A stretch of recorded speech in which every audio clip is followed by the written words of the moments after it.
Students, beta today I am going to discuss about the Kirchhoff's law, which is also very important article for the theory as well as a numerical. So ਬੇਟੇ ਆਪਾਂ last chapter ਦੇ ਵਿੱਚ ਕੀਤਾ Ohm's ਲੋ। ਬੇਟਾ ਜੋ Ohm's ਲੋ ਸੀ ਨਾ ਉਹ simple ਜੋ ਸਾਡੇ ਸਰਕਿਟਸ ਹੁੰਦੇ ਸੀ ਉਹਨਾਂ ਦੇ ਉੱਤੇ ਅਪਲਾਈ ਕਰਦੇ ਸੀ, ਬਟ ਜਦੋਂ ਸਾਡੇ ਕੋਲ ਸਰਕਿਟ ਕੰਪਲੈਕਸ ਆਣੀ ਸ਼ੁਰੂ ਹੋ ਜਾਂਦੇ ਸੀ ਤਾਂ ਬੇਟਾ ਜਿਹੜਾ ਓਮਸ ਲੋ ਸੀ ਉਹ ਵੈਲਿਡ ਨਹੀਂ ਹੁੰਦਾ ਸੀ। ਇਸ ਕਰਕੇ ਬੇਟੇ ਅਸੀਂ ਇੱਕ ਹੋਰ ਲॉज ਨੂੰ ਫਾਈਂਡ ਆਊਟ ਕੀਤਾ। ਉਹ ਲॉ ਕਿਹੜੇ ਸੀ ਬੇਟਾ? ਕਿਰਚੌਫਸ ਲॉ। ਤਾਂ ਬੇਟਾ ਜੋ ਕਿਰਚੌਫਸ ਲॉ ਹੈ ਉਹ ਕਿਹੜੇ ਲॉ ਨੇ ਬੇਟੇ? ਜਦੋਂ ਸਾਡੇ ਕੋਲ ਅਸੀਂ ਡੀਲ ਕਰਦੇ ਹਾਂ ਕੰਪਲੀਕੇਟਡ ਸਰਕਿਟਸ ਦੇ ਨਾਲ ਤਾਂ ਆਪਾਂ ਕਿਰਚੌਫਸ ਲॉ ਨੂੰ ਯੂਜ਼ ਕਰਦੇ ਹਾਂ ਇਨਸਟੈਡ ਆਫ ਓਮਸ ਲॉ। ਸੋ ਬੇਟਾ ਕਿਰਚੌਫਸ ਲॉ, ਬੇਟਾ ਕਿਰਚੌਫਸ ਲॉ ਜਿਹੜੇ ਨੇ ਉਹ ਸਾਡੇ ਕੋਲ ਦੋ ਕਿਰਚੌਫਸ ਲॉज ਨੇ, ਕਿਰਚੌਫ ਫਸਟ ਲॉ ਐਂਡ ਸੈਕਿੰਡ ਲॉ। ਸਭ ਤੋਂ ਪਹਿਲਾਂ ਆਪਾਂ ਕਿਰਚੌਫ ਦੇ ਫਸਟ ਲॉ ਦੀ ਗੱਲ ਕਰਾਂਗੇ ਬੇਟਾ। ਕਿਰਚੌਫਸ ਫਸਟ ਲॉ ਔਰ ਰੂਲ, ਇਸ ਨੂੰ ਕਿਰਚੌਫਸ ਫਸਟ ਲॉ ਵੀ ਬੋਲ ਸਕਦੇ ਹਾਂ, ਕਿਰਚੌਫਸ ਫਸਟ ਰੂਲ ਵੀ ਬੋਲ ਸਕਦੇ ਹਾਂ ਬੇਟਾ। It can also be called as a junction law or Kirchhoff's current ਲॉ। ਇਸ ਦੇ ਬੇਟਾ ਅਲੱਗ-ਅਲੱਗ ਨੇਮ ਨੇ ਤਾਂ ਤੁਹਾਨੂੰ ਕਿਸੇ ਵੀ ਨੇਮ ਦੇ ਨਾਲ ਐਗਜ਼ਾਮਸ ਦੇ ਵਿੱਚ ਪੁੱਛਿਆ ਜਾ ਸਕਦਾ ਹੈ। ਤਾਂ ਬੇਟਾ ਕਿਰਚੌਫ ਦਾ ਫਸਟ ਲॉ ਕੀ ਬੋਲਦਾ ਹੈ? ਕਹਿੰਦਾ it states that sum of all currents entering at a point or a junction must be equal to the sum of all currents leaving that point.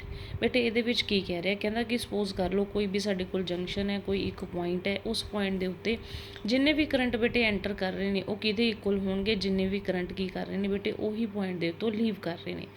ਜਾਂ ਉਸਦੀ ਅਨਦਰ ਡੈਫੀਨੇਸ਼ਨ ਨੂੰ ਆਪਾਂ ਇਹ ਲਿਖ ਸਕਦੇ ਹਾਂ ਬੇਟਾ ਕਿ ਜਿੰਨਾ ਵੀ ਕਰੰਟਸ ਨੇ ਉਸ ਬੋਡੀ ਦੇ ਉੱਤੇ, ਉਸ ਪੁਆਇੰਟ ਦੇ ਉੱਤੇ, ਜੰਕਸ਼ਨ ਦੇ ਉੱਤੇ ਐਕਟ ਕਰ ਰਹੇ ਨੇ ਉਹਨਾਂ ਦਾ ਐਲਜੈਬਰਿਕ ਸਮ ਕੀ ਹੋਊਗਾ ਬੇਟੇ? ਇਕੁਅਲਸ ਟੂ 0 ਹੋਊਗਾ। ਤਾਂ summation of I equals to 0। ਤਾਂ ਬੇਟੇ ਇਸ ਦੇ ਵਿੱਚ ਕਰੰਟਸ ਦੀ ਗੱਲ ਕੀਤੀ ਸੀ, ਇਸ ਕਰਕੇ ਆਪਾਂ ਇਸ ਨੂੰ ਕਿਰਚੌਫਸ ਕਰੰਟ ਲॉ ਵੀ ਬੋਲਦੇ ਹਾਂ। ਔਰ ਆਪਾਂ ਇਹ ਜਿਹੜਾ ਲॉ ਹੈ ਬੇਟੇ ਅਬਾਊਟ ਜੰਕਸ਼ਨ ਕਰ ਰਹੇ ਹਾਂ, ਕਿਸੇ ਪੁਆਇੰਟ ਦੇ ਲਈ ਕਰ ਰਹੇ ਹਾਂ, ਇਸ ਕਰਕੇ ਇਸ ਨੂੰ ਆਪਾਂ ਜੰਕਸ਼ਨ ਲॉ ਵੀ ਬੋਲ ਸਕਦੇ ਹਾਂ। ਹੁਣ ਬੇਟਾ ਅੱਗੇ ਇੱਕ ਐਗਜ਼ਾਮਪਲ ਦੇ ਨਾਲ ਆਪਾਂ ਸਮਝਦੇ ਹਾਂ ਕਿ ਕਿਵੇਂ ਕੋਈ ਇੱਕ ਜੰਕਸ਼ਨ ਦੇ ਉੱਤੇ ਕਰੰਟਸ ਨੇ ਐਂਟਰ ਕਰਨਗੇ ਔਰ ਲੀਵ ਕਰਨਗੇ। ਬੇਟਾ ਸਪੋਜ਼ ਕਰ ਲਓ ਉਹ ਇੱਕ ਐਸਾ ਪੁਆਇੰਟ ਹੈ, ਕੋਈ ਵੀ ਜੰਕਸ਼ਨ ਹੈ, ਇਸ ਦੇ ਉੱਤੇ ਨੰਬਰ ਆਫ ਕਰੰਟਸ ਬੇਟੇ ਐਂਟਰ ਕਰ ਰਹੇ ਨੇ ਔਰ ਲੀਵ ਕਰ ਰਹੇ ਨੇ। ਬੇਟੇ ਇਨਵਰਡ ਐਰੋ ਕੀ ਸ਼ੋ ਕਰ ਰਿਹਾ ਕਿ ਕਰੰਟ ਕੀ ਕਰ ਰਿਹਾ ਬੇਟੇ? ਐਂਟਰ ਕਰ ਰਿਹਾ ਇਸ ਪੁਆਇੰਟ 'ਤੇ। ਆਊਟਵਰਡ ਐਰੋ ਕੀ ਸ਼ੋ ਕਰ ਰਿਹਾ ਬੇਟਾ? ਇਸ ਪੁਆਇੰਟ 'ਤੇ ਉਹ ਕਰੰਟ ਕੀ ਹੈ ਬੇਟੇ? ਲੀਵ ਕਰ ਰਿਹਾ। ਤਾਂ ਨੰਬਰ ਆਫ ਬੇਟੇ ਇੱਥੇ ਕਰੰਟਸ ਨੇ ਐਕਟ ਕਰ ਰਹੇ ਨੇ ਤਾਂ ਅਕੋਰਡਿੰਗ ਟੂ ਐਰੋ ਸਾਨੂੰ ਪਤਾ ਲੱਗ ਜੂਗਾ ਬੇਟੇ ਉਹ ਐਂਟਰ ਕਰ ਰਹੇ ਨੇ ਕਿ ਔਰ ਲੀਵ ਕਰ ਰਹੇ ਨੇ। ਤਾਂ ਹੁਣ ਦੇਖੋ ਬੇਟੇ ਇਨਵਰਡ ਐਰੋ I1 ਸੀਗਾ ਔਰ I3 ਸੀਗਾ। I1 plus I3 equals to ਕਿਹਦੇ ਆ ਗਿਆ ਬੇਟੇ? ਜਿੰਨੇ ਵੀ ਕਰੰਟ ਕੀ ਨੇ ਲੀਵ ਕਰ ਰਹੇ ਨੇ ਉਹ ਕਿਹੜੇ ਨੇ ਬੇਟੇ? I2 I4 I5। ਔਰ ਇਸ ਨੂੰ ਆਪਾਂ ਇਕੁਏਸ਼ਨ ਨੂੰ ਕਿਵੇਂ ਲਿਖ ਸਕਦੇ ਬੇਟੇ? ਸਾਰੀਆਂ ਟਰਮਸ ਨੂੰ ਉੱਧਰ ਲੈ ਜਾਓ, ਨੈਗੇਟਿਵ ਦੇ ਵਿੱਚ ਚਲੀਆਂ ਜਾਣਗੀਆਂ। It means summation of I equals to ਕੀ ਹੈ ਬੇਟਾ? 0 ਹੈ। ਤਾਂ ਇਹ ਕੀ ਹੈ ਬੇਟੇ? ਤੁਹਾਡਾ ਕਿਰਚੌਫਸ ਲॉ ਹੈ। ਠੀਕ ਹੈ ਜੀ। ਹੁਣ ਇੱਕ ਚੀਜ਼ ਹੋਰ ਬੇਟੇ, ਜਿਹੜੇ ਕਰੰਟ ਬੇਟੇ ਐਂਟਰ ਕਰਨਗੇ ਉਹਨਾਂ ਨੂੰ ਆਪਾਂ ਪੋਜ਼ੀਟਿਵ ਲਵਾਂਗੇ, ਵੇਅਰ ਐਜ਼ ਜਿਹੜੇ ਲੀਵ ਕਰਨਗੇ ਉਸ ਪੁਆਇੰਟ ਨੂੰ ਉਸ ਨੂੰ ਆਪਾਂ ਕੀ ਲਵਾਂਗੇ ਬੇਟੇ? ਨੈਗੇਟਿਵ ਲਵਾਂਗੇ। ਤਾਂ ਇਹ ਸੀਗਾ ਬੇਟੇ ਕਿਰਚੌਫ ਦਾ ਫਸਟ ਲॉ। ਬਹੁਤ ਸਿੰਪਲ ਹੈ ਰਾਜੇ।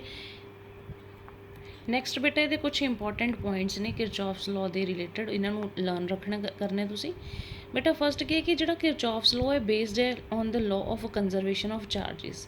ਬੇਟਾ ਕੰਜ਼ਰਵੇਸ਼ਨ ਦਾ ਮੀਨਿੰਗ ਆਪਾਂ ਬਹੁਤ ਵਾਰ ਡਿਸਕਸ ਕਰ ਲਿਆ। ਕੰਜ਼ਰਵੇਸ਼ਨ ਦਾ ਮਤਲਬ ਕੀ ਹੈ ਕਿ ਉਸ ਚੀਜ਼ ਦਾ ਰਿਮੇਨਸ ਸੇਮ ਰਹਿਣਾ, ਨਾ ਚੇਂਜ ਹੋਣਾ, ਉਸਦੀ ਵੈਲਿਊ ਕੌਨਸਟੈਂਟ ਰਹਿਣਾ। ਇਟ ਮੀਨਸ ਬੇਟੇ ਜਦੋਂ ਆਪਾਂ ਕਿਰਚੌਫਸ ਫਸਟ ਲॉ ਦੀ ਗੱਲ ਕਰਦੇ ਹਾਂ ਤਾਂ ਉਹਦੇ 'ਚ ਕੰਜ਼ਰਵੇਸ਼ਨ ਆਫ ਚਾਰਜਿਸ ਹੋਣਗੇ।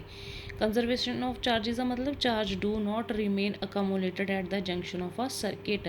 ਕਹਿੰਦਾ ਕਿ ਉੱਥੇ ਹੀ ਇਕੱਠੇ ਨਹੀਂ ਹੋਣਗੇ ਕਿਉਂਕਿ ਓਬਵੀਅਸ ਹੈ ਬੇਟਾ ਜੇ ਇਕੱਠੇ ਹੋ ਗਏ ਤਾਂ ਕੰਜ਼ਰਵੇਸ਼ਨ ਅਪਲਾਈ ਨਹੀਂ ਹੋਊਗਾ। ਤਾਂ ਆਪਣੀ ਫਸਟ ਜਿਹੜੀ ਇਕੁਏਸ਼ਨ ਸੀ I1 I3 ਵਾਲੀ ਬੇਟੇ ਉਸ ਹੋਲ ਇਕੁਏਸ਼ਨ ਨੂੰ ਆਪਾਂ T ਦੇ ਨਾਲ ਮਲਟੀਪਲਾਈ ਕਰਤਾ। ਹੁਣ ਆਪਾਂ ਇਹ ਸ਼ੋ ਕਰਾਂਗੇ ਬੇਟਾ ਕੰਜ਼ਰਵੇਸ਼ਨ ਆਫ ਚਾਰਜ ਨੂੰ।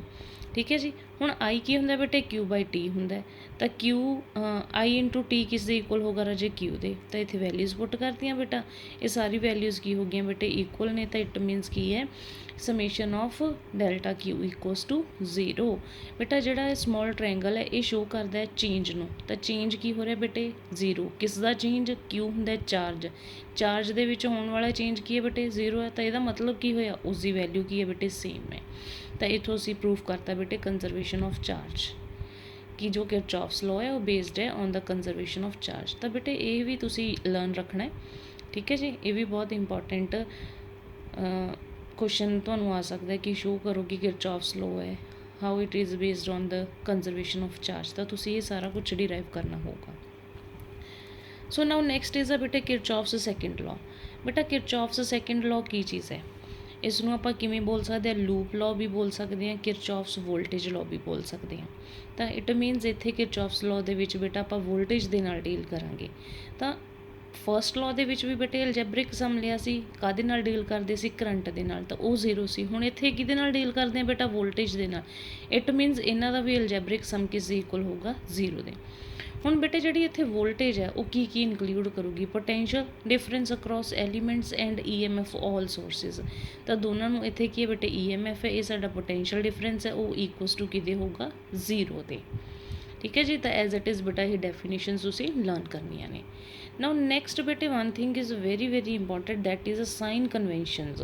ਬੇਟੇ ਇਸ ਦੇ ਵਿੱਚ ਕਿਰਚੌਫ ਦੇ ਸੈਕਿੰਡ ਲਾਅ ਦੇ ਵਿੱਚ ਬੇਟੇ ਸਾਈਨ ਕਨਵੈਨਸ਼ਨਸ ਬਹੁਤ ਮਸਟ ਨੇ, ਇਹਨਾਂ ਨੂੰ ਲਰਨ ਰੱਖਣਾ ਹੈ।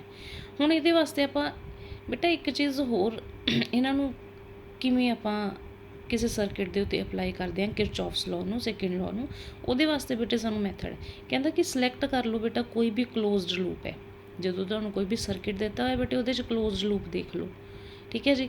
ਤਾਂ ਉਹਦੇ ਵਿੱਚ ਕੋਈ ਵੀ ਇੱਕ ਡਾਇਰੈਕਸ਼ਨ ਆਪਣੇ ਅਕੋਰਡਿੰਗ ਜੋ ਤੁਹਾਨੂੰ ਠੀਕ ਲੱਗਦੇ, like A to B C D E A, ਚਾਹੇ D C E B A ਲੈ ਲਓ, ਕੋਈ ਵੀ ਕਲੋਕਵਾਈਜ਼ ਜਾਂ ਐਂਟੀ ਕਲੋਕਵਾਈਜ਼ ਉਸ ਲੂਪ ਦੇ ਵਿੱਚ ਡਾਇਰੈਕਸ਼ਨ ਇਜ਼ਿਊਮ ਕਰ ਲਓ। ਜਦੋਂ ਤੁਸੀਂ ਉਸ ਸਰਕਿਟ ਦੇ ਵਿੱਚ ਦੇਖੋਗੇ, ਅਗਰ ਤਾਂ ਬੇਟੇ ਸੈੱਲ ਦਾ ਨੈਗੇਟਿਵ ਟਰਮੀਨਲ ਪਹਿਲਾਂ ਆ ਜੇ ਤਾਂ ਆਪਾਂ ਉਸ ਸੈੱਲ ਦੇ EMF ਨੂੰ ਪੋਜ਼ੀਟਿਵ ਲਵਾਂਗੇ, ਅਪੋਜ਼ਿਟ ਲਵਾਂਗੇ। ਜੇ ਨੈਗੇਟਿਵ ਪਹਿਲਾਂ ਆ ਗਿਆ ਤਾਂ ਉਹੀ ਸੈੱਲ ਦਾ EMF ਆਪਾਂ ਕੀ ਲਵਾਂਗੇ ਰਾਜੇ, ਪੋਜ਼ੀਟਿਵ ਲਵਾਂਗੇ। ਸੈਕਿੰਡ ਸਾਈਨ ਕਨਵੈਨਸ਼ਨ ਕੀ ਹੈ ਬੇਟੇ, ਕਿ ਜਿਹੜਾ ਤੁਸੀਂ ਪਾਥ ਚੂਜ਼ ਕੀਤਾ ਸੀ like A B C D A, ਜਦੋਂ ਤੁਸੀਂ ਦੇਖੋਗੇ ਕਿ ਅਗਰ direction of current through the resistance same ਹੈ ਜੋ ਤੁਸੀਂ ਲੂਪ ਟ੍ਰਾਵਰਸ ਕਰ ਰਹੇ ਸੀਗੇ, ਮਤਲਬ ਟ੍ਰਾਵਰਸ ਦਾ ਮਤਲਬ ਕੀ ਹੈ ਬੇਟੇ, ਜਿਸ ਡਾਇਰੈਕਸ਼ਨ ਦੇ ਵਿੱਚ ਤੁਸੀਂ ਮੂਵ ਕਰ ਰਹੇ ਹੋ, ਜੋ ਤੁਸੀਂ ਚੂਜ਼ ਕੀਤੀ ਹੈ ਕਲੋਕਵਾਈਜ਼ ਜਾਂ ਐਂਟੀ ਕਲੋਕਵਾਈਜ਼, ਅਗਰ ਉਹੀ ਪਾਥ ਦੇ ਅਲੋਂਗ ਬੇਟਾ ਜੋ ਕਰੰਟ ਦੀ ਡਾਇਰੈਕਸ਼ਨ ਹੈ ਉਹ ਸੇਮ ਹੋਊਗੀ, ਤਾਂ ਜਿਹੜਾ ਪ੍ਰੋਡਕਟ ਹੈ ਬੇਟੇ ਰੈਜ਼ਿਸਟੈਂਸ ਔਰ ਕਰੰਟ ਦਾ, ਉਸ ਨੂੰ ਆਪਾਂ ਕੀ ਲਵਾਂਗੇ, ਪੋਜ਼ੀਟਿਵ ਲਵਾਂਗੇ, ਐਂਡ ਵਾਈਸ ਵਰਸਾ। ਠੀਕ ਹੈ ਜੀ। ਤਾਂ ਆਪਾਂ ਕੀ ਲੈਣਾ ਬੇਟੇ, ਅਗਰ ਉਹ ਕਰੰਟ ਦੀ ਡਾਇਰੈਕਸ਼ਨ ਸੇਮ ਹੋਗੀ ਤਾਂ ਜਿਹੜਾ ਵੀ ਪ੍ਰੋਡਕਟ ਕਿਹਦਾ ਬੇਟੇ, ਰੈਜ਼ਿਸਟੈਂਸ ਔਰ ਕਰੰਟ ਦਾ, ਕਿਉਂਕਿ ਪ੍ਰੋਡਕਟ ਰੈਜ਼ਿਸਟੈਂਸ ਔਰ ਕਰੰਟ ਦਾ ਕਿਹਦੇ ਇਕੁਅਲ ਹੋਊਗਾ, ਵੋਲਟੇਜ ਦੇ V ਦੇ ਇਕੁਅਲ ਹੁੰਦਾ ਰਾਜੇ। ਤਾਂ ਇਹਦੇ ਵਿੱਚ ਆਪਾਂ V ਦੀ ਗੱਲ ਕਰ ਰਹੇ ਹਾਂ ਤਾਂ ਉਸ ਨੂੰ ਆਪਾਂ ਕੀ ਲਵਾਂਗੇ, ਪੋਜ਼ੀਟਿਵ ਲਵਾਂਗੇ। ਹੁਣ ਬੇਟੇ ਅੱਗੇ ਇੱਕ ਐਗਜ਼ਾਮਪਲ ਦੇ ਥਰੂ ਤੁਹਾਨੂੰ ਸਮਝਾਉਣੀ ਹੈ ਕਿ ਕਿਸ ਤਰ੍ਹਾਂ ਤੁਸੀਂ ਇਸ ਕਿਰਚੌਫਸ ਲਾਅ ਨੂੰ ਇਸ ਸਰਕਿਟ ਦੇ ਉੱਤੇ ਅਪਲਾਈ ਕਰੋਗੇ। ਬੇਟੇ ਫਿਗਰ ਹੈ ਜੋ ਆਪਾਂ ਨੂੰ ਸ਼ੋ ਕਰ ਰਹੀ ਹੈ, ਇਲੈਕਟ੍ਰੀਕਲ ਸਰਕਿਟ ਹੈ। ਫਸਟ ਦੇਖੋ ਬੇਟੇ ਕਲੋਜ਼ਡ ਲੂਪ ਹੈ। ਠੀਕ ਹੈ ਜੀ। ਤਾਂ ਆਲਵੇਜ਼ ਬੇਟਾ ਕਿਰਚੌਫਸ ਦਾ ਸੈਕਿੰਡ ਲਾਅ ਕਲੋਜ਼ਡ ਲੂਪ ਦੇ ਉੱਤੇ ਅਪਲਾਈ ਹੁੰਦਾ ਹੈ, ਵੇਅਰਐਜ਼ ਜਿਹੜਾ ਸਾਡਾ ਕਿਰਚੌਫਸ ਫਸਟ ਲਾਅ ਹੈ ਬੇਟੇ ਉਹ ਓਪਨ 'ਤੇ ਵੀ ਹੋਊਗਾ ਔਰ ਕਲੋਜ਼ਡ 'ਤੇ ਵੀ ਹੋਊਗਾ। ਕਲੀਅਰ। ਹੁਣ ਬੇਟੇ ਸਭ ਤੋਂ ਪਹਿਲਾਂ ਆਪਾਂ loop A B C D E F A B C D E F A 'ਤੇ ਲੈ ਲਿਆ। ਕਲੀਅਰ। ਹੁਣ ਜਦੋਂ ਬੇਟੇ ਅਸੀਂ A ਤੋਂ ਮੂਵ ਕਰਨਾ ਸ਼ੁਰੂ ਕੀਤਾ, ਠੀਕ ਹੈ ਜੀ, ਤਾਂ ਤੁਸੀਂ ਕੀ ਦੇਖ ਰਹੇ ਹੋ, ਜਦੋਂ ਤੁਸੀਂ A ਤੋਂ ਮੂਵ ਕਰਨਾ ਸ਼ੁਰੂ ਕੀਤਾ ਤਾਂ I1 I2 ਵਿੱਚ ਆ ਰਹੇ ਨੇ ਰਾਜੇ, ਇਹਨਾਂ ਨੂੰ ਨਹੀਂ ਤੁਸੀਂ ਦੇਖਣਾ। ਪਹਿਲਾਂ ਤੁਸੀਂ ਦੇਖਿਆ ਕਿ ਸੈੱਲ ਜੋ ਲੱਗਿਆ ਹੋਇਆ ਉਸਦਾ ਪੋਜ਼ੀਟਿਵ ਟਰਮੀਨਲ ਪਹਿਲਾਂ ਆਇਆ ਰਾਜੇ, ਤਾਂ ਉਸ ਨੂੰ ਤੁਸੀਂ ਕੀ ਲੈ ਲਿਆ, ਨੈਗੇਟਿਵ, ਕਿਉਂਕਿ ਆਪਾਂ ਅਪੋਜ਼ਿਟ ਲੈਣਾ ਸੀ। ਜਦੋਂ ਅਸੀਂ ਅੱਗੇ ਨੂੰ ਮੂਵ ਕੀਤੇ ਸਾਡੇ ਕੋਲ ਆ ਗਈ ਬੇਟੇ ਰੈਜ਼ਿਸਟੈਂਸ। ਹੁਣ ਇਹ ਰੈਜ਼ਿਸਟੈਂਸ ਦੇ ਵਿੱਚ ਦੀ ਕਿਹੜਾ ਕਰੰਟ ਫਲੋ ਕਰਕੇ ਗਿਆ ਬੇਟੇ, R2, ਤਾਂ ਉਹ ਕੀ ਹੈ ਰਾਜੇ, ਸਾਡਾ ਅਪੋਜ਼ਿਟ ਹੈ ਡਾਇਰੈਕਸ਼ਨ ਦੇ, ਤਾਂ ਇਸ ਨੂੰ ਆਪਾਂ ਕੀ ਲੈ ਲਿਆ, -I2 R2। ਪਹਿਲਾਂ ਚਾਹੇ ਤਾਂ ਰਾਜੇ ਸਾਰੇ EMF ਇੱਕ ਸਾਈਡ 'ਤੇ ਲੈ ਲਓ ਔਰ ਕੰਬੀਨੇਸ਼ਨ I ਔਰ R ਦਾ ਇੱਕ ਸਾਈਡ 'ਤੇ ਲੈ ਲਓ। ਚਲੋ ਪਹਿਲਾਂ ਆਪਾਂ ਇਹਦੀ ਗੱਲ ਕਰ ਲੈਂਦੇ ਬੇਟੇ, ਆਹ ਸੈੱਲ ਆਇਆ ਸੀ, ਉਸ ਤੋਂ ਬਾਅਦ ਅੱਗੇ ਆਪਾਂ ਦੇਖਿਆ ਸਾਡੇ ਪਾਥ ਦੇ ਵਿੱਚ ਕਿਹੜਾ ਸੈੱਲ ਆਇਆ, ਇਹ ਵਾਲਾ ਸੈੱਲ ਜਿਸ ਦਾ ਨੈਗੇਟਿਵ ਟਰਮੀਨਲ ਪਹਿਲਾਂ ਆਇਆ, ਤਾਂ ਇਹਦਾ ਮਤਲਬ ਇਸ ਨੂੰ ਆਪਾਂ ਕੀ ਲੈ ਲਿਆ ਬੇਟੇ, ਪੋਜ਼ੀਟਿਵ ਲੈ ਲਿਆ। ਹੁਣ ਆਪਾਂ ਗੱਲ ਕਰਾਂਗੇ I ਔਰ R ਦੇ ਪ੍ਰੋਡਕਟ ਦੀ। ਹੁਣ ਜਦੋਂ ਇੱਥੋਂ ਬੇਟਾ ਅਸੀਂ ਮੂਵ ਕਰਦੇ ਆਏ ਤਾਂ ਅਸੀਂ ਸਾਡੇ ਪਾਥ ਦੇ ਵਿੱਚ R2 ਰੈਜ਼ਿਸਟੈਂਸ ਆਈ, ਉਸ ਦੇ ਵਿੱਚ ਦੀ ਕਰੰਟ ਬੇਟੇ I2 ਫਲੋ ਕਰ ਰਿਹਾ, ਜਿਹੜਾ ਕਿ ਸਾਡੇ ਡਾਇਰੈਕਸ਼ਨ ਜੋ ਅਸੀਂ ਚੂਜ਼ ਕੀਤੀ ਉਹਦੇ ਅਪੋਜ਼ਿਟ ਹੈ, ਤਾਂ ਇੱਥੇ ਅਸੀਂ ਕੀ ਲੈ ਲਿਆ ਬੇਟੇ, ਨੈਗੇਟਿਵ ਲੈ ਲਿਆ। ਜਦੋਂ ਬੇਟੇ ਅੱਗੇ ਮੂਵ ਕਰਦੇ ਗਏ ਤਾਂ ਅਸੀਂ ਦੇਖਿਆ ਕਿ R1 ਦੇ ਵਿੱਚ ਦੀ ਕਿਹੜਾ ਕਰੰਟ ਪਾਸ ਕਰ ਰਿਹਾ ਬੇਟੇ, I1, ਤਾਂ ਇਹ ਸਾਡੀ ਡਾਇਰੈਕਸ਼ਨ ਦੇ ਅਲੋਂਗ ਹੀ ਹੈ, ਤਾਂ ਇਸ ਨੂੰ ਅਸੀਂ ਕੀ ਲੈ ਲਿਆ ਬੇਟਾ, ਪੋਜ਼ੀਟਿਵ ਲੈ ਲਿਆ। ਬੇਟੇ ਜਿੰਨੇ ਵੀ ਰਸਤੇ ਦੇ ਵਿੱਚ ਪਾਥ ਦੇ ਵਿੱਚ ਤੁਹਾਡੇ ਕੋਲੇ ਡਿਫਰੈਂਟ ਕਰੰਟਸ ਆਉਣਗੇ, ਤੁਸੀਂ ਉਹਨਾਂ ਦੇ ਨਾਲ ਕਨਫਿਊਜ਼ ਨਹੀਂ ਹੋਣਾ। ਤੁਸੀਂ ਸਿੰਪਲ ਇਹ ਦੇਖਣਾ ਹੈ ਕਿ ਜੋ ਚੀਜ਼ ਅਸੀਂ EMF ਦੇਖਣੇ ਨੇ ਔਰ ਰਜਿਸਟਰ ਦੇ ਥਰੂ ਆਪਾਂ ਕਰੰਟ ਦੇਖਣਾ ਤਾਂ ਉਹੀ ਦੇਖਣਾ ਹੋਊਗਾ ਤੁਸੀਂ। ਠੀਕ ਹੈ ਜੀ। ਤਾਂ ਇਹ ਇਕੁਏਸ਼ਨ ਹੋ ਗਈ। ਸਿਮਿਲਰਲੀ ਬੇਟੇ ਆਪਾਂ ਹੋਰ ਕੋਈ ਕਲੋਜ਼ਡ ਪਾਥ ਲੈ ਲਓ, B E D C B, ਇਹਦੇ ਅਲੋਂਗ ਦੇਖੋ। ਸਭ ਤੋਂ ਪਹਿਲਾਂ B ਤੋਂ ਬੇਟਾ ਮੂਵ ਕਰਦੇ ਗਏ ਸਾਡਾ ਨੈਗੇਟਿਵ ਟਰਮੀਨਲ ਪਹਿਲਾਂ ਆਇਆ ਤਾਂ ਇਸ ਨੂੰ ਆਪਾਂ ਕੀ ਲੈ ਲਿਆ ਬੇਟੇ, ਪੋਜ਼ੀਟਿਵ ਲੈ ਲਿਆ। ਹੁਣ ਆਪਾਂ ਰੈਜ਼ਿਸਟੈਂਸ ਦੀ, ਹੁਣ ਇਹ ਕੀ ਹੈ ਬੇਟੇ, ਸੇਮ ਡਾਇਰੈਕਸ਼ਨ ਦੇ ਵਿੱਚ ਹੈ ਤਾਂ ਉਸ ਨੂੰ ਕੀ ਲੈ ਲਿਆ, positive, I3 R3 positive. Similarly ਇਹ ਵੀ ਕੀ ਹੈ ਬੇਟੇ, ਸਾਡੇ ਸੇਮ ਪਾਥ ਦੇ ਵਿੱਚ ਆ ਰਿਹਾ ਜੋ ਅਸੀਂ ਲੂਪ ਟ੍ਰੀਵਰਸ ਕਰ ਰਹੇ ਹਾਂ I2 ਇੰਟੂ R2। ਸਿਮਿਲਰਲੀ ਬੇਟਾ ਕਲੋਜ਼ਡ ਪਾਥ ABEFA, ਤਾਂ ਇਸ ਨੂੰ ਟਰਾਈ ਕਰਕੇ ਤੁਸੀਂ ਖੁਦ ਦੇਖਣਾ। ਤਾਂ ਸੇਮ ਬੇਟਾ ਇਸ ਟਾਈਪ ਦੇ ਨਾਲ ਅਸੀਂ ਕਿਰਚੌਫਸ ਦੇ ਸੈਕਿੰਡ ਰੂਲ ਨੂੰ ਆਪਾਂ ਅਪਲਾਈ ਕਰਦੇ ਹਾਂ ਕਲੋਜ਼ਡ ਸਰਕਿਟ ਦੇ ਉੱਤੇ। ਨਾਓ ਨੈਕਸਟ ਬੇਟੇ ਇੰਪੋਰਟੈਂਟ ਪੁਆਇੰਟਸ ਨੇ ਰਿਲੇਟਡ ਟੂ ਕਿਰਚੌਫਸ ਲੋ। ਜਿਵੇਂ ਬੇਟਾ ਆਪਾਂ ਪਹਿਲਾਂ ਗੱਲ ਕੀਤੀ ਕਿ ਕਿਰਚੌਫਸ ਦਾ ਫਰਸਟ ਲੋ ਹੈ ਉਹ ਜਿਹੜਾ ਬੇਸਡ ਹੈ law of conservation of charge ਦੇ ਉੱਤੇ ਬੇਸਡ ਹੈ। ਤਾਂ ਸਿਮਿਲਰਲੀ ਬੇਟੇ ਜਿਹੜਾ ਕਿਰਚੌਫ ਦਾ ਸੈਕਿੰਡ ਲੋ ਹੈ ਉਹ ਬੇਸਡ ਹੈ ਕੰਜ਼ਰਵੇਸ਼ਨ ਆਫ ਐਨਰਜੀ 'ਤੇ। ਠੀਕ ਹੈ ਜੀ। ਹੁਣ ਬੇਟੇ ਆਪਾਂ ਕਲੋਜ਼ਡ ਲੂਪ ਦੀ ਗੱਲ ਕਰਦੇ ਹਾਂ ਤਾਂ ਆਪਾਂ ਸਾਰਾ ਕਲੋਜ਼ਡ ਲੂਪ ਨੂੰ ਟ੍ਰੀਵਰਸ ਕਰਦੇ ਹਾਂ ਇੱਕ ਪਰਟੀਕੂਲਰ ਡਾਇਰੈਕਸ਼ਨ ਦੇ ਵਿੱਚ। ਇਟ ਮੀਨਸ ਜਿਹੜੇ ਚਾਰਜਿਸ ਨੇ ਉਹ ਸਰਕੂਲੇਟ ਕਰਨਗੇ ਅਰਾਊਂਡ ਦਾ ਕਲੋਜ਼ਡ ਲੂਪ। ਤਾਂ ਇਹਦਾ ਮਤਲਬ ਕੀ ਹੈ ਕਿ ਚਾਰਜਿਸ ਬੇਟੇ ਇੱਕ ਜਗ੍ਹਾ ਤੋਂ ਦੂਜੀ ਜਗ੍ਹਾ 'ਤੇ ਮੂਵ ਕਰਨਗੇ। ਤਾਂ ਬੇਟਾ ਜਦੋਂ ਕੋਈ ਚੀਜ਼ ਇੱਕ ਜਗ੍ਹਾ ਤੋਂ ਦੂਜੀ ਜਗ੍ਹਾ 'ਤੇ ਮੂਵ ਕਰਦੀ ਹੈ ਤਾਂ ਇਟ ਮੀਨਸ ਵਰਕ ਡਨ ਹੁੰਦਾ। ਔਰ ਸਾਨੂੰ ਇਹ ਵੀ ਪਤਾ ਬੇਟਾ ਜਿਹੜਾ ਵਰਕ ਡਨ ਹੁੰਦਾ ਇਲੈਕਟ੍ਰੋਸਟੈਟਿਕ ਫੋਰਸ ਦਾ ਕਲੋਜ਼ਡ ਲੂਪ ਦੇ ਵਿੱਚ ਉਹ ਜ਼ੀਰੋ ਹੁੰਦਾ ਹੈ। ਤਾਂ ਵਰਕ ਡਨ ਕੀ ਹੁੰਦੀ ਹੈ ਬੇਟੇ, ਐਨਰਜੀ ਹੁੰਦੀ ਹੈ।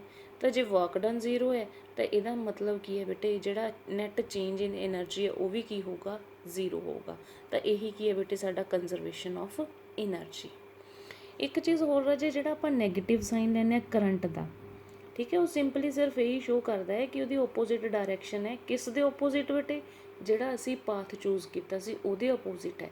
ਇਸ ਦਾ ਹੋਰ ਕੋਈ ਸਿਗਨੀਫਿਕੈਂਸ ਨਹੀਂ, ਸਿੰਪਲੀ ਇਸ ਦੀ ਓਪੋਜ਼ਿਟ ਡਾਇਰੈਕਸ਼ਨ ਨੂੰ ਸ਼ੋ ਕਰਨਾ ਹੈ। ਅੱਗੇ ਬੇਟੇ ਆਪਾਂ ਇੱਕ ਨੂਮੈਰੀਕਲ ਸੋਲਵ ਕਰਦੇ ਹਾਂ ਸੈਕਿੰਡ ਲਾਅ ਦੇ ਬੇਸਡ। ਤਾਂ ਇਸ ਦੇ ਵਿੱਚ ਬੇਟੇ ਆਪਾਂ ਨੂੰ ਇਹ ਸਰਕਿਟ ਹੈ, ਗਿਵਨ ਹੈ, ਕਲੋਜ਼ਡ ਹੈ। ਆਪਾਂ ਕੀ ਫਾਈਂਡ ਕਰਨਾ ਹੈ, ਕੈਲਕੂਲੇਟ ਕਰਨਾ ਹੈ current in the to resistance shown in the figure. ਹੁਣ ਬੇਟੇ ਆਪਾਂ ਕੋਈ ਵੀ ਕਲੋਜ਼ਡ ਲੂਪ ਲੈ ਲਿਆ ABCDA, ਠੀਕ ਹੈ ਜੀ। ਹੁਣ ਇਸ ਦੇ ਵਿੱਚ ਦੇਖੋ ਬੇਟਾ, ਜਦੋਂ ਆਪਾਂ ਇੱਥੋਂ ਮੂਵ ਕੀਤੇ, ਆਹ ਸਾਡਾ ਰੈਜ਼ਿਸਟੈਂਸ, ਆਹ ਸਾਡਾ current 2 into I1, clear. Next ਅੱਗੇ ਕੀ ਆਇਆ ਬੇਟੇ, ਪੋਜ਼ੀਟਿਵ ਪਹਿਲਾਂ ਆਇਆ ਤਾਂ ਉਹਦਾ ਨੈਗੇਟਿਵ ਐਨਕਾਊਂਟਰਡ ਅਸੀਂ ਫਸਟ ਕੀਤਾ। ਉਸ ਤੋਂ ਅੱਗੇ ਕੀ ਆਇਆ ਬੇਟੇ, I2 ਇੰਟੂ 3, ਇਹ ਵੀ ਸਾਡੀ ਡਾਇਰੈਕਸ਼ਨ ਦੇ ਅਲੋਂਗ ਹੀ ਹੈ, ਇੱਥੇ ਆਪਾਂ ਇਹ ਲੈ ਲਿਆ। ਅੱਗੇ ਦੇਖਿਆ ਬੇਟਾ, ਇਸ ਸੈੱਲ ਦਾ ਨੈਗੇਟਿਵ ਪਹਿਲਾਂ ਆਇਆ ਤਾਂ ਇਸ ਨੂੰ ਪੋਜ਼ੀਟਿਵ ਲਿਆ। ਹੁਣ ਇੱਥੇ ਇੱਕ ਚੀਜ਼ ਬੇਟਾ ਤੁਹਾਨੂੰ ਕਨਫਿਊਜ਼ ਕਰ ਰਹੀ ਹੋਊਗੀ ਕਿ ਅਸੀਂ ਇੱਥੇ ਨੈਗੇਟਿਵ ਲੈ ਰਹੇ ਹਾਂ, ਠੀਕ ਹੈ ਬੇਟੇ। ਇਹ ਇਕੁਏਸ਼ਨ ਹੈ ਨਾ ਜਿਹੜੀ ਲੈਫਟ ਹੈਂਡ ਸਾਈਡ 'ਤੇ ਆਪਾਂ ਸਾਰੀਆਂ ਟਰਮਸ ਨੂੰ ਕਲੈਕਟ ਕਰ ਲਿਆ, ਤਾਂ ਕਰਕੇ ਉਹਨਾਂ ਦੇ ਵਿੱਚ ਆਪਾਂ ਕੀ ਕਰਦੇ ਸੀ ਬੇਟੇ, ਐਪਸੈਲਨ ਇੱਕ ਸਾਈਡ ਲੈ ਲੈਂਦੇ ਸੀ, ਦੂਜੀ ਸਾਈਡ ਪ੍ਰੋਡਕਟ ਲੈ ਲੈਂਦੇ ਸੀਗੇ I ਔਰ R ਦਾ। ਤਾਂ ਉਹ ਇਸ ਸਾਈਡ 'ਤੇ ਜਾ ਕੇ ਬੇਟੇ ਨੈਗੇਟਿਵ ਬਣ ਗਏ, ਅਦਰਵਾਈਜ਼ ਆਪਾਂ ਉਹਨਾਂ ਨੂੰ ਪੋਜ਼ੀਟਿਵ ਹੀ ਲਿਆ। ਤਾਂ ਬੇਟੇ ਇਸ ਨੂੰ ਸਿੰਪਲੀਫਾਈ ਕੀਤਾ, ਇੱਥੇ ਤੱਕ ਪਹੁੰਚ ਗਏ, ਠੀਕ ਹੈ ਜੀ। ਹੁਣ ਬੇਟੇ ਇਹ ਸਾਰਾ ਜਿਹੜਾ ਕੁਛ ਹੈ ਸੀਰੀਜ਼ ਦੇ ਵਿੱਚ ਚੱਲ ਰਿਹਾ। ਸੀਰੀਜ਼ ਦੇ ਵਿੱਚ ਸਾਨੂੰ ਪਤਾ ਬੇਟਾ ਕਰੰਟ ਕੀ ਹੁੰਦਾ, ਸੇਮ ਹੁੰਦਾ। It means I1 I2 I equals to ਕਿਹਦੇ ਹੋ ਗਏ ਬੇਟਾ, I ਦੇ ਹੋ ਗਏ। ਦੇ ਵਿੱਚ ਹੋਣ ਕਰਕੇ ਜਿਹੜੇ ਕਰੰਟ ਸੀਗੇ ਉਹ ਤਿੰਨੋਂ ਕੀ ਕਰਤੇ ਬੇਟੇ, ਇਕੁਅਲ ਆਪਾਂ ਸਪੋਜ਼ ਕਰ ਲਿਆ I ਦੇ ਇਕੁਅਲ ਹੈ।